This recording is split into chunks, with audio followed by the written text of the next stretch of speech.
Negara kartel dadah terbesar di dunia. Pelbagai negara di dalam dunia ini mempunyai keunikan dari segi budaya, sosio, adat dan pelbagai lagi perkara yang menjadi mercu tanda sesebuah negara. Namun terdapat juga gelaran bagi negara yang kurang enak untuk didengar. Seperti negara yang diberi gelaran negara kartel dadah terbesar di dunia. Ia bukanlah suatu mercu tanda yang membawa nama baik bagi negara tersebut kerana umum mengetahui bahawa dadah adalah perosak manusia jika disalahgunakan. Namun itulah gelaran yang diberikan kepada negara seperti Meksiko. Untuk video kali ini kami akan kongsikan fakta berkenaan dengan negara Meksiko. Kita boleh sama-sama saksikan sama ada Meksiko benar-benar negara yang menjadi negara kartel dadah terbesar di dunia atau sekadar momokan dari pihak luar terhadap negara tersebut.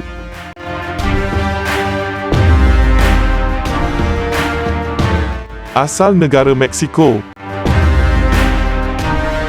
Nama Meksiko serapan bahasa Nahuatl Mexico nama ibu negara kuno Aztec iaitu Mexico Tenochtitlan. Bernardino de Sahagún dalam kitab sejarahnya di karang abad ke-16 menerangkan dengan teliti nama kota ini yang bermaksud tempat Mexi el lugar de Mexi, yang mana Mexi merupakan nama lain Mexit, seorang pendeta yang menyuruh orang sepuaknya berhijrah dari Aztlan kepada suatu tapak kota baharu dijanjikan dan dipertandakan dewa mereka Huitzilopochtli. Sahagún membutirkan lanjut nama Mexit seperti berikut. Orang Meksika yang datang ke kawasan ini dipimpin seorang ketua bernama Mesaitl. Ketua ini diberi nama Chitli, kelinci, selepas dilahirkan, namun beliau didodoikan dalam batang magir besar, maka dia diberi nama Mechitli. Satu asal lain yang lebih diketahui umum hari ini daripada perkataan Mexexico yang bermaksud pusat bulan El Ombligo de la Luna atau tempat tasik bulan Encik El Lugar del Lago de la Luna. 6. Melakurkan Mexti, bulan, Sicti, pusat dan Co tempat menurut sejarawan tertentu seperti Cecilio Robelo dan Alfonso Queso.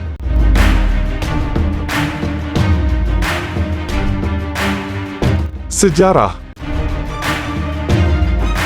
Selama hampir 3,000 tahun, Meksiko menjadi penempatan beberapa tamadun maju seperti tamadun Amerindian, Maya dan Aztec. Ketibaan penjajah Sepanyol di bawah pimpinan bijak Hernán Cortés pada awal abad ke-16 dan kemenangan mereka ke atas kaum Aztec pada 1521 menandakan mulanya era pengkolonian Meksiko sebagai Sepanyol baru. Pada 15 September 1810, kemerdekaan dari Sepanyol telah diisytiharkan oleh Miguel Hidalgo y Costilla di Dolores iaitu sebuah bandar kecil.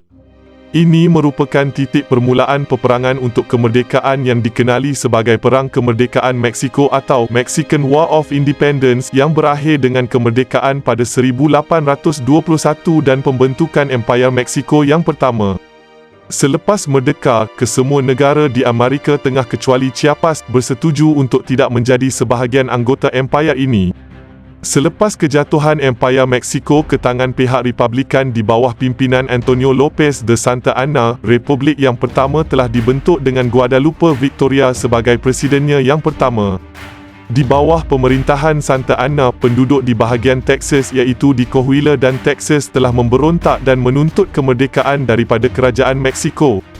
Penduduk di sini, terutamanya peneroka berbangsa Inggeris, telah membentuk Republik Texas atau Republic of Texas. Pemberontakan ini telah mencetuskan peperangan yang terkenal iaitu Perang di Alamo antara tentera Meksiko dan Texas.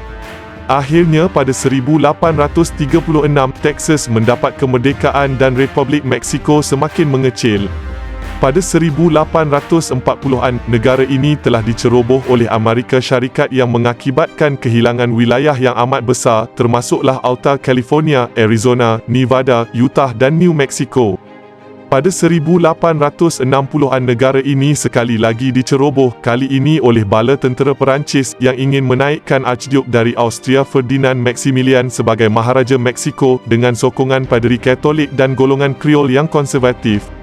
Namun pemerintahan beliau berakhir dengan peristiwa berdarah di mana Benito Juárez bekas Presiden Meksiko telah dilantik semula sebagai Presiden. Pada mulanya, Jeneral Ignacio Zaragoza berjaya menewaskan tentera Perancis pada 5 Mei atau Cinco de Mayo dalam bahasa Sepanyol 1862 dalam perang di Puebla, tetapi akhirnya terpaksa mengalah dan Napoleon III dari Perancis, Maharaja Perancis, telah mengangkat Archduke Maximilian dari Austria sebagai Maharaja Meksiko pada 1864. Namun dalam masa yang singkat iaitu hanya 3 tahun, kerajaan Maximilian telah ditumbangkan oleh Juarez dan beliau dihukum bunuh. Selepas kematian Juarez, anarki telah berlaku dan berlarutan selama 30 tahun bermula dengan pemberontakan Meksiko yang diketuai oleh Porfirio Diaz pada tahun 1910.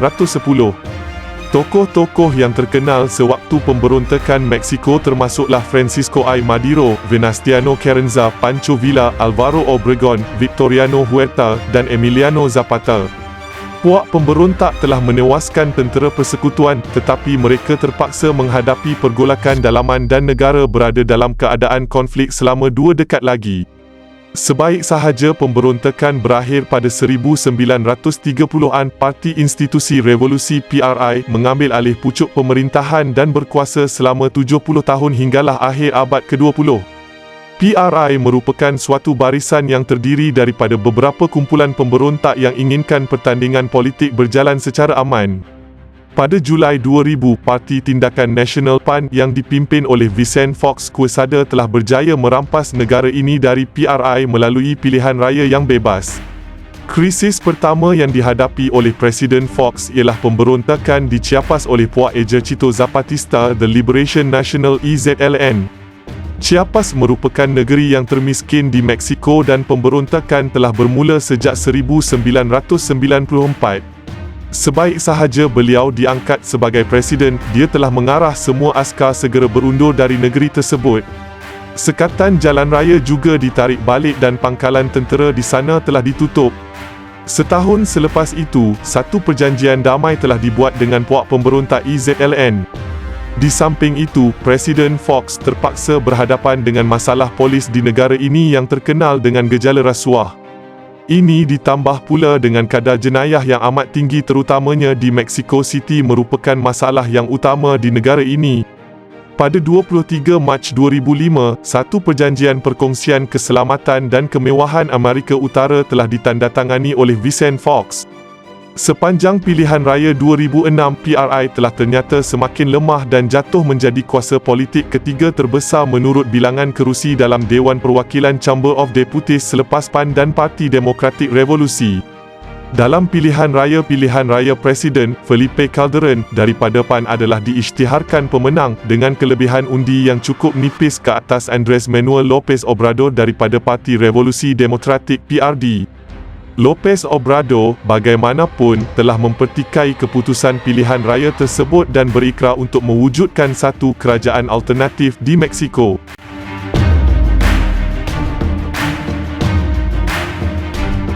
Perang Dadah. Perang Dadah Meksiko adalah konflik bersenjata berterusan di kalangan kartel dadah yang bersaing antara satu sama lain untuk mengawal dan menguasai sesuatu kawasan dan pihak berkuasa kerajaan Meksiko berusaha memerangi pengedaran dadah.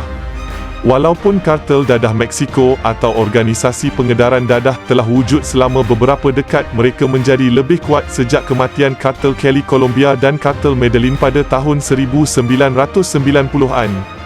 Kartel dadah Meksiko kini menguasai pasaran borong dadah di Amerika Syarikat. Beberapa pemimpin kartel utama ditangkap, terutamanya dalam kartel Tijuana dan kartel Gulf, telah membawa kepada peningkatan keganasan dadah sebagai usaha memerangi yang mengawal laluan perdagangan manusia ke Amerika Syarikat.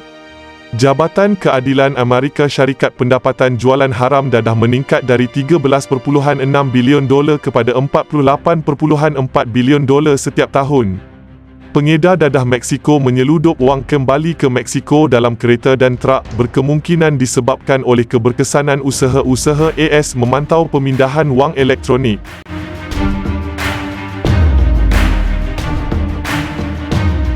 Latar belakang Perang Dadah. Memandangkan lokasi geografi, Meksiko telah lama digunakan sebagai titik pindah kapal untuk narkotik, pendatang tanpa izin dan penyeludupan untuk pasaran AS dari Meksiko, Amerika Selatan dan lain-lain tempat. Pada tahun 1980-an dan awal 1990-an, rakyat Colombia Pablo Escobar adalah pengeksport utama kokain merupakan rangkaian jenayah terancang di seluruh dunia. Usaha penguatkuasaan semakin hebat di selatan Florida dan Caribbean. Organisasi Colombia membentuk perkongsian dengan pedagang manusia yang berpusat di Meksiko untuk mengangkut kokain melalui Meksiko ke Amerika Syarikat. Meksiko digunakan sejak sekian lama untuk menyeludup heroin dan ganja dan pemerdagangan manusia berasaskan Colombia. Menjelang pertengahan 1980-an, pertubuhan dari Meksiko menjadi lebih mantap. Pada mulanya, kumpulan-kumpulan Meksiko dibayar dalam bentuk wang tunai bagi perkhidmatan pengangkutan, tetapi pada akhir tahun 1980-an mereka dibayar mengikut perkiraan bayaran in produk. Pengangkut dari Meksiko biasanya diberi 35 hingga 50% setiap penghantaran kokain. Jadi organisasi dari Meksiko terlibat dalam pengagihan serta pengangkutan kokain yang menggerunkan. Pada masa ini, kartel Sinaloa dan kartel Gulf aktif menyeludup kokain dari Colombia untuk pasaran dunia. Kartel Meksiko semakin lemah dan runtuh. Penangkapan atau kematian pemimpin kartel menjana pertumpahan darah. Kartel akan cuba untuk menggunakan penguatkuasaan undang-undang terhadap satu sama lain, sama ada dengan memberi rasuah kepada pegawai-pegawai Meksiko untuk mengambil tindakan terhadap saingan atau dengan membocorkan maklumat mengenai operasi pesaing. Penganalisis melihat kerajaan yang dikawal oleh Parti Institusi Revolusi PRI kehilangan cengkaman kuasa politik bermula pada lewat 1980-an ekoran kartel dadah. Pertempuran di antara kartel dadah meningkat selepas penangkapan Miguel Angel Felix Gallardo pada 1989 yang menguruskan perniagaan kokain di Meksiko. Pertempuran berkurang pada akhir 1990-an tetapi keganasan telah semakin bertambah buruk sejak tahun 2000.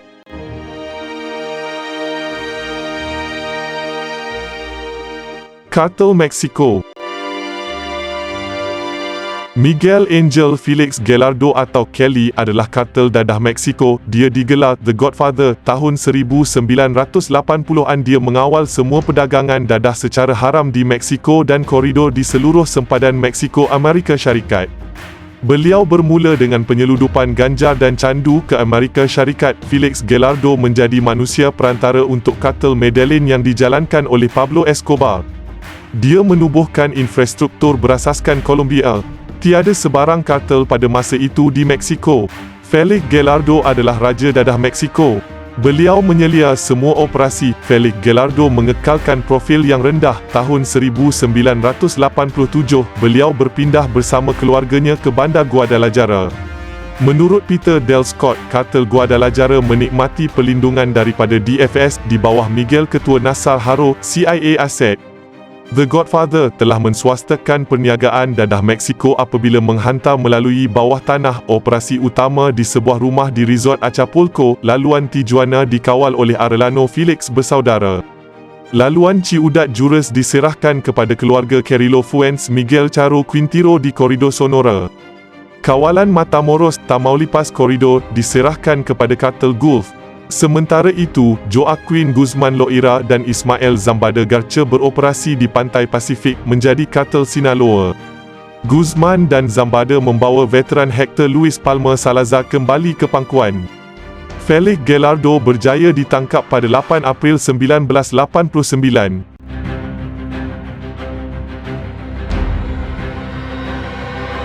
Tentera. Berbanding dengan kebanyakan negara Amerika Latin yang lain, Meksiko mempunyai jumlah tentera yang paling kecil iaitu 183,700 tentera yang aktif. Belanjawannya pada 1989 adalah 0.7% pengeluaran dalaman kasar. Namun pada 1999, belanjawan Meksiko bagi sektor ketenteraan telah meningkat kepada 9% KDNK pada $4 bilion. Bagaimanapun, sejak tahun 2000 dengan peningkatan menguntungkan bahawa negara telah mengalami, Meksiko telah memasuki kelab trilion, belanjawan adalah dikurangkan kepada 5% KDNK dan masa ini perbelanjaan tahunannya adalah $6.062 bilion 2005. Walaupun begitu, sejak Presiden Calderon menerajui kerajaan Mexico pada bulan Disember 2006, dia telah membuat perundangan untuk menambah belanjawan secara besar-besaran untuk memerangi kartel dan pengedaran dadah di peringkat nasional kerana organisasi jenayah ini telah memanjangkan keganasan mereka di setiap pelosok negara. Menurut CIA World Factbook, tenaga manusia yang terlibat dalam ketenteraan berjumlah 2 juta yakni umur lelaki 18 hingga 49 anggaran 2005 dengan 19,58,337 lelaki yang sesuai untuk perkhidmatan ketenteraan dan 1,63,233 orang lelaki sampai umur perkhidmatan ketenteraan setiap tahun. Semenjak 2000, golongan wanita telah dibenarkan berkhidmat secara sukarela dalam ketenteraan. Angkatan bersenjata Mexico masa ini jumlah 620,400 tidak termasuk tentera simpanan. Begitulah kisah bagi sebuah negara yang masih berperang dengan peluasan pengedaran dadah. Apakah ianya akan berakhir? Cabaran yang pasti dialami oleh pemimpin mereka adalah untuk menyelesaikan masalah atau gelaran negara kartel dadah itu secara mutlak. Semoga video ini memberi maklumat kepada semua berkenaan dengan negara Mexico. Terima kasih kerana setia menonton. Semoga jumpa lagi di next video.